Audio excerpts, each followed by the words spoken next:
Good evening and welcome to NTD News. I'm Stephanie Cox. Here are today's top stories. Disgraced attorney Alec Murdaugh got a double life sentence this morning after the jury declared him guilty of double murder on Thursday. In his final words in court, Murdaugh maintained his innocence. Congressional Republicans are once again at the southern border. Democrats are also planning a trip of their own. This as President Biden's border policies are under scrutiny from both the left and the right. America's largest gathering of conservatives is meeting at the nation's capital.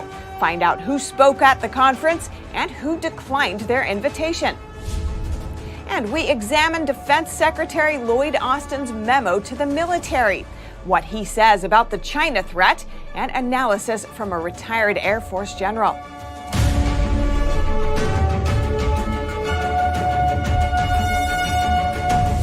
Former high-profile lawyer Alec Murdaugh was sentenced to life in prison today for the murders of his wife and son after a jury declared him guilty yesterday. NTD's Arlene Richards reports. All right, Mr. Murdaugh, I sentence you to the State Department of Corrections on each of the murder indictments in the murder of your wife, Maggie Murdaugh. I sentence you for a term of the rest of your natural life. State Judge Clifton Newman sentenced disgraced attorney Alec Murdaugh to life in prison on Friday for the gruesome murders of his wife and youngest son in June 2021. The jury declared Murdaugh guilty on Thursday after less than 3 hours of deliberations. One juror told Good Morning America they reached a unanimous decision after only 45 minutes. Everybody was pretty much talking, and about 45 minutes later, after all our deliberating, we figured it out. After the verdict, the prosecutor told Good Morning America the jury came to the right decision.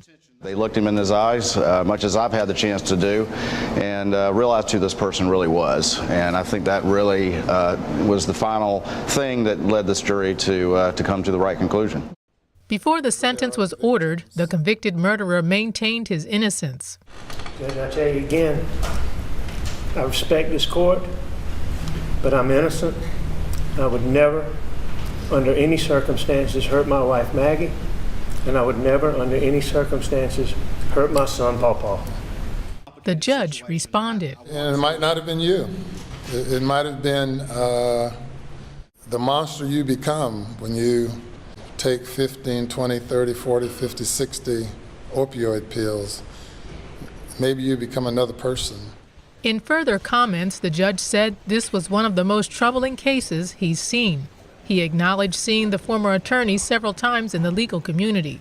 After the sentencing hearing, the defense repeated claims made during the trial that the prosecution didn't have great forensic evidence or an eyewitness.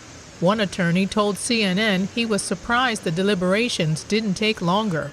After the sentencing, the convicted killer was released into the custody of the South Carolina Department of Corrections. The defense attorneys plan to appeal the decision within 10 days. Arlene Richards, NTD News.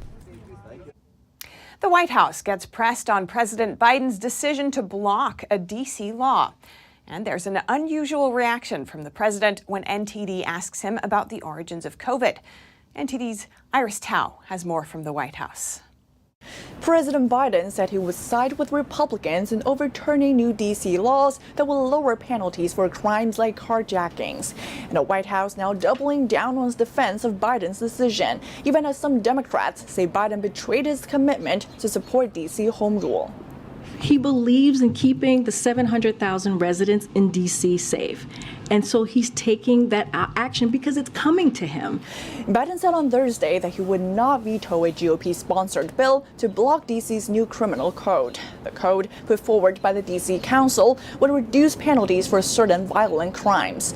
But Biden's position came after the White House originally said in February that the administration opposed bipartisan legislation that would block the code from becoming law. And the White House on Friday getting grilled on that about-face. There was never a change of heart on where we were, the president supporting D.C. statehood. The The GOP-sponsored bill, which managed to pass the House even with a majority of Democrats opposing it, is expected to pass the Senate with bipartisan support. Meanwhile, on another front, Biden has still yet to offer any public comments on the latest assessments of COVID origins that are pointing to a lab leak in Wuhan, China. And on Friday, the president seemed like he was going to speak to the press, but turned away upon hearing my question on COVID origins. Watch. On COVID origin, will you hold China accountable? And as lawmakers call on the administration to declassify all intelligence on the matter, the new House Select Panel on COVID Response will hold its first hearing next Wednesday on COVID origins. Reporting from the White House, Iris Tao, NTD News. And Biden's doctor said today that a lesion removed from the president's chest last month was basal cell carcinoma, a common type of skin cancer. In a letter to the White House press secretary, Dr. Kevin O'Connor wrote that all cancerous tissue was successfully removed and that no further treatment was required. And congressional Republicans are yet again making their way down to the southern border. And later this month, House Democrats are reportedly taking a trip of their own to the border. NTD's Melina Weiskup has more. Texas Senator John Cornyn led Senate Republican Whip John Thune and a handful of others to the Rio Grande sector. Here's Senator Cornyn speaking on the Senate floor yesterday, previewing today's trip. We'll get an up-close look at one of the Border Patrol's processing centers. If we're going to have a shot at fixing this mess, which can only happen on a bipartisan basis, then everyone needs to know what we're up against. Democrats will reportedly make their own trip to the border roughly 2 weeks from now, after skipping the Republican-led Judiciary Committee's first field hearing in the border city of Yuma, Arizona. Democrats calling it political theater. Now Democrats on the committee are expected to go to Brownsville and McAllen, Texas. Illegal immigration encounters, while still hitting record highs, dropped sharply in January. The Biden administration touts its recently enacted expanded parole as the reason for the decline, though some remain critical. The Biden administration's plan is to funnel would-be illegal migrants through the ports of entry. That's plainly having an effect, but that doesn't make their presence in the United States any more legal. It simply makes it slightly more orderly. This policy is now being challenged in federal court by a group of 20 GOP states led by Texas. Meanwhile, a group of Democrats is unhappy with Biden's latest asylum rule. It could penalize those who cross the border illegally without first asking for protection in a country they have traveled through on their way to the United States. A large group of Democrats has condemned this, saying they are deeply disappointed. I stand before you today urging this administration to reverse course on Title 42 and the proposed asylum transit ban. Lawmakers on both sides of the aisle acknowledge the need for asylum reform, and earlier this week, Senator Tillis explained to me how it's abused. Transnational criminal organizations are making almost $1 billion a year in human trafficking. They've got like a marketing campaign. They advertise how they can get somebody from some other country through safe third countries to the United States, and then they coach them on what you need to say to have some semblance of a valid asylum claim. Tillis is now working on bills to address border security and provide a pathway for dreamers, trying to break the gridlock on immigration in the divided Congress. Reporting in Washington, D.C., Melina Weiskup, NTD News. America's largest gathering of conservatives is meeting in Washington, D.C.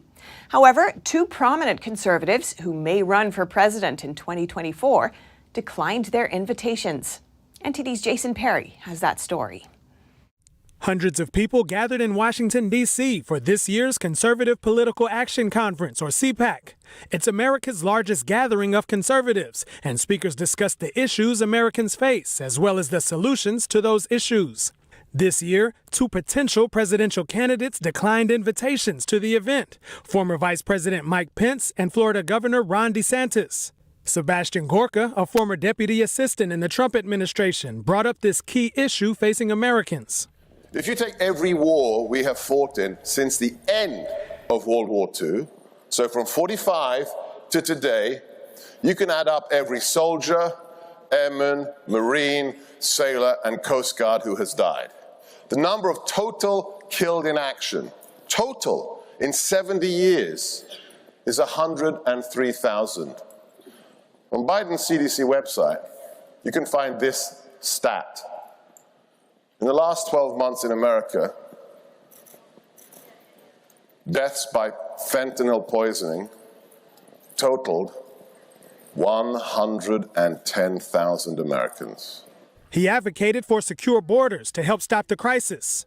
Representative James Comer also discussed an idea that he hopes gets passed. One thing I've noticed in 6 years in Congress, I've been in Congress 6 years, it seems like the members get worse, most of the members get worse the longer they stay. One of the greatest things that this Republican majority can do, and I hope we do it, I'm for it 100%, is pass term limits. We need term limits. Representative Marjorie Taylor Greene announced her new bill called the Protect Children's Innocent Act. It would make it a felony to perform anything to do with gender-affirming care for children. But it's not just conservative Republicans that agree with this. This isn't a right-wing extremist idea, everyone, that we should protect children from making a horrible mistake, because many of these kids do realize it's a mistake and they hate what they've done to themselves. And then they're left with lifelong disabilities by the people that are making billions of dollars mutilating their genitals. And Representative Byron Donalds added what he thinks is a key issue to America's survival. And I remember people would have their political debates and you would have family members say, oh no, we don't talk politics at the table. We're here to eat and enjoy each other.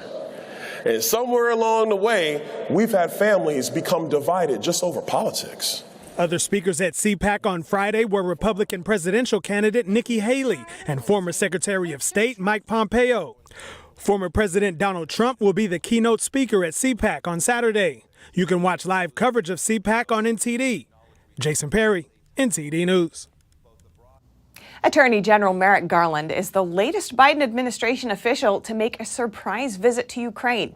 It comes as the U.S. announces additional military aid to the country. Garland visited the city of Lviv in western Ukraine today. While there, he attended a conference on human rights and met with Ukrainian President Volodymyr Zelensky and Ukraine's prosecutor general. During the meeting, Garland reportedly reaffirmed U.S. determination to hold Russia accountable for war crimes. The Justice Department says the trip was not announced for security reasons. On the same day as Garland's visit, the Biden administration announced the latest military aid to Ukraine worth $400 million. It comprises primarily ammunition. But it will also include, for the first time, tactical bridges to move tanks and armored vehicles. And now to China, whose increasing aggression is push for an authoritarian world order must be dealt with. That's the message from Defense Secretary Lloyd Austin to the U.S. military yesterday. So what's the shape and nature of this threat, and what will it take for the U.S. to meet that challenge? Earlier today, I spoke with retired United States Air Force Brigadier General Robert Spalding, now serving as a senior fellow at the Hudson Institute, for his perspective. General Robert Spalding, welcome to our show. Thanks so much for joining us. Thank you. It's great to be back. Now, Secretary of Defense Lloyd Austin told the armed forces in a memo yesterday that China is trying to reshape the world order and that the U.S. needs to prepare for a confrontation. How high is that risk right now, do you think? Well, in terms of a confrontation, I think it's already occurring. It's occurring at the UN. It's occurring at the World Trade Organization, the World Bank, the IMF, across every international institution. Where I think the Secretary of Defense may be going is the potential for armed confrontation exists. I think the bigger problem right now is just their attempt to move the world order into a range that suits their interests and really doesn't suit that of the United States or any other free country. Just last month, the Navy's secretary said the U.S. can't match the number of ships in China's fleet. 340 at last count, whereas the U.S. has 280. If China, say, tries to invade Taiwan, ships will be key tools in that fight. Some experts have said that U.S. ships are more advanced, so they're fewer. How do you see the Navy's readiness in the context of Taiwan? Well, it's not just the number of ships, but it's also the number of weapons that the Chinese can bring to bear, both from ships and from shore, because they're so close to Taiwan. So when you're looking at that conflict, you have to keep in mind that we're way away from America's shore and very close to China's shore. And in that case, I think the numerical superiority is definitely in China's favor. Our entire industrial base is inadequate now. The question remains, should we try to match China ship for ship? I don't think that's the right answer. But what is the right answer is restoring the defense industrial base and the overall industrial base of the United States in a way that, quite frankly, we've allowed to erode over the last 30 years. And most of it has gone to China. So when you allow China to be your manufacturer, then you lose the ability to manufacture for yourself. So if China becomes an adversary in a military sense, we're in big trouble. So we need to think more in terms of how do we have productivity in America? How do we restore our industrial base? But it's really about economic opportunity for Americans. That's what really makes us such an attractive place, not just building weapons or trying to match China ship for ship. Chinese media is reporting moves that look like it's increasingly readying the country for war, announcing thousands of air raid shelter evacuation points and wartime mobile phone broadcast information. We had the People's National Congress last month adjusting its martial law rules. How soon do you think China might be to launching an offensive, say, against Taiwan? Well, we really have no way of knowing. The first question you have to ask is, do they have the military capability to do it? I absolutely believe they do. And so it really becomes then a choice of when, and it's their choice. Right now, we don't have sufficient deterrence, I think, to prevent them from doing it. We've waited too long. It's been 30 years that they've allowed to build up a mass of weapons and capability on their side of the strait. So, and we're not going to be able to catch up in any time soon before they could potentially launch an attack. So I think we have to be prepared to support the Taiwanese, whether it's evacuation or resupply or some kind of humanitarian aid. But, the chance is very high that China moves within the next 5 years, potentially within the next 2 years. And, our ability to respond militarily in terms of blunting that or stopping that, we've lost that ability because we've waited so long to match their capability. You've said that America needs a China detox plan. What would that look like to you? Well, it's really about getting China, the Chinese Communist Party, out of America. And unfortunately, the Chinese Communist Party has co-opted the Chinese people. So now, because of the way the Chinese Communist Party rules China, they use each of the Chinese citizens as spies or influencers or in many different ways in terms of being part of the overall effort that the Chinese Communist Party takes in undermining the faith and confidence of free people in their system, in the system of democracy. And so getting those people and those capabilities out of our social, cultural, political, academic, financial, economic, spheres is very important. So that's what I mean. Detox is really about getting the Chinese Communist Party out. They're using the fact that they're within our system to really pit Americans against Americans in a way that really, begins to erode the social fabric. And so we have to recognize that's their plan. We have to recognize they have the capability to do it because of globalization and the internet and the fact that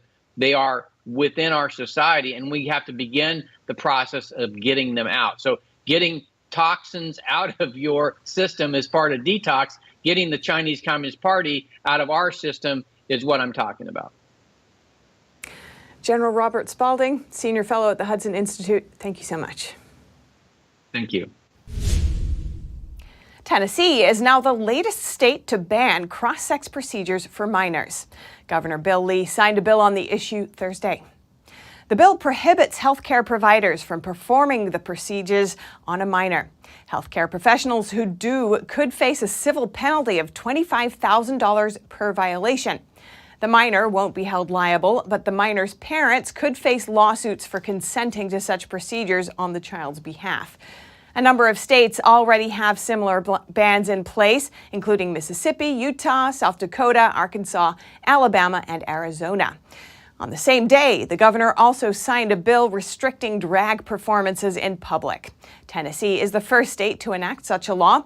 Both bills are set to go into effect July 1st.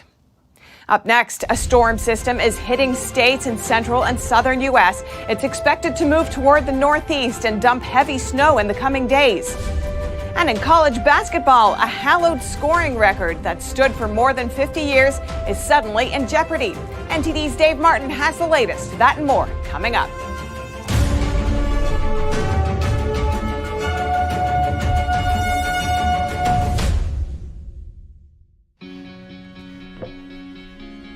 Looks like you've been sleeping well. Megan, he's back. The MyPillow guy. And you're looking good. Still feeling good. Well, just when you thought it couldn't get any better, we've got the best pillow ever, MyPillow 2.0. When I invented MyPillow, it had everything you'd ever want in a pillow. Well, now there's new technology that makes it even better. MyPillow 2.0 has my patented fill combined with a cooling fabric with temperature-regulating thread. MyPillow 2.0 is truly the next generation of MyPillow. The best sleep just got even better. Whether you have a MyPillow or not, you need to get the brand new MyPillow 2.0. Call or go to MyPillow.com now. Use your promo code, and for a limited time when you buy one, you'll get a second one absolutely free. You're sleeping even better. And cooler, too. And you're looking good. Feeling good. I knew you would. Visit MyPillow.com.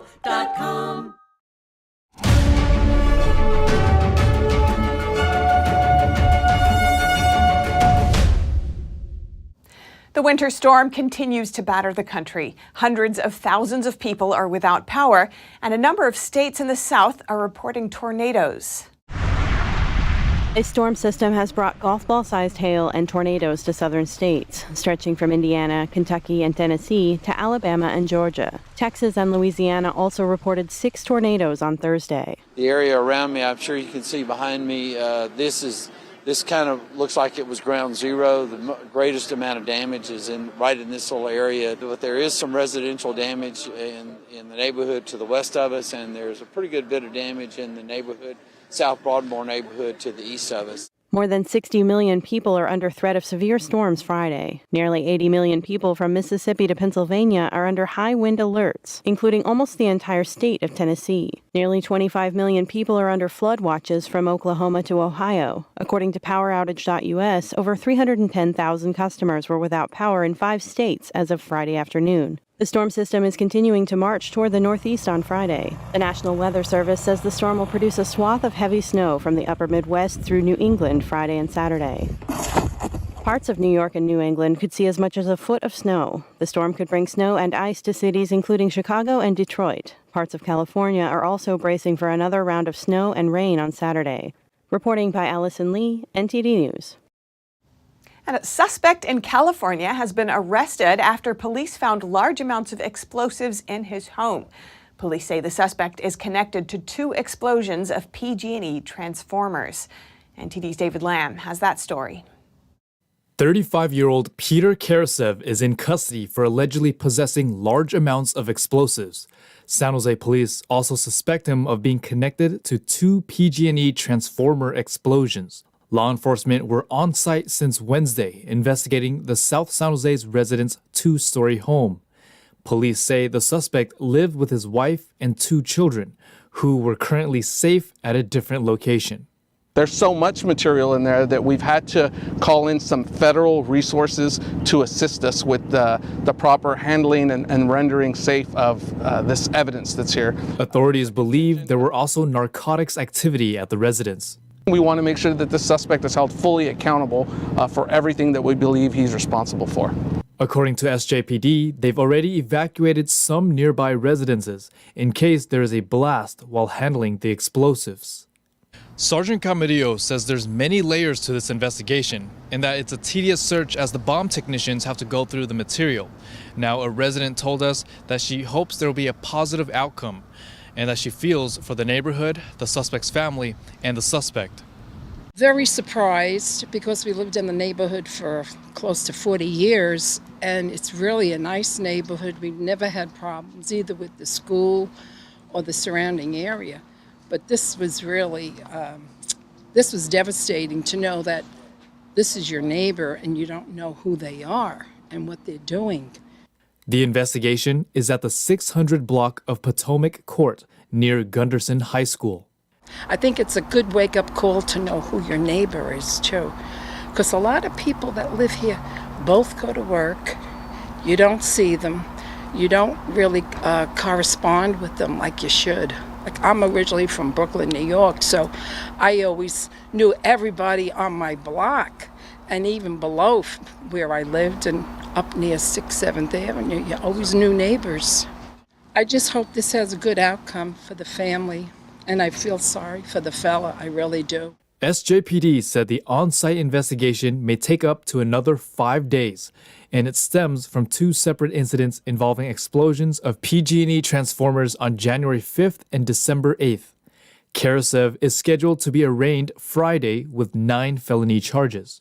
Reporting in San Jose, California, David Lamb, NTD News.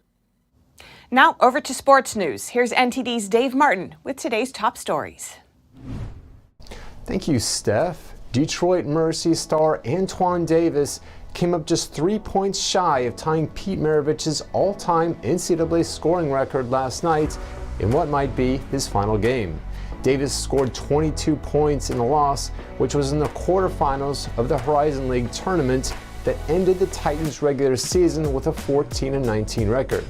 His only hope for breaking the mark now is if Detroit Mercy gets an invite to the NIT or another postseason tournament. The 6'1" guard has been remarkably consistent, leading the conference in scoring for all 5 of his seasons while averaging more than 25 points per game for his career. Maravich, who graduated from LSU in 1970, averaged 44 points per game, but played just 3 seasons as NCAA rules back then prohibited freshmen from playing on the varsity. And in Olympic sports, Katarina Nash, who's represented the Czech Republic in 2 winter games as a cross-country skier and 3 summer games as a cross-country mountain biker, avoided a 4-year ban for doping after authorities confirmed that a very minute trace of a banned substance was found to be from her administering a liquid medicine to her sick dog. The U.S. Anti-Doping Agency, which administered Nash's tests, cleared her after pouring small amounts of the medicine called Entice on their own hands and testing positive themselves. And for your sports viewing schedule tonight, the NBA has 10 games planned featuring the LeBron James-less LA Lakers in action hosting the Minnesota Timberwolves. LeBron is scheduled to be out for 3 weeks with an injured tendon in his right ankle. And finally, for you hockey fans, 5 games are on tap for tonight, including the Edmonton Oilers and leading scorer Connor McDavid, who's on pace for a whopping 156 points, which would be the most in the league since 1996. They host the Winnipeg Jets. And that's it for your sports news today. Steph, back to you. Thanks, Dave. And that's all for today's news. Thanks for tuning in. I'm Stephanie Cox. Good night.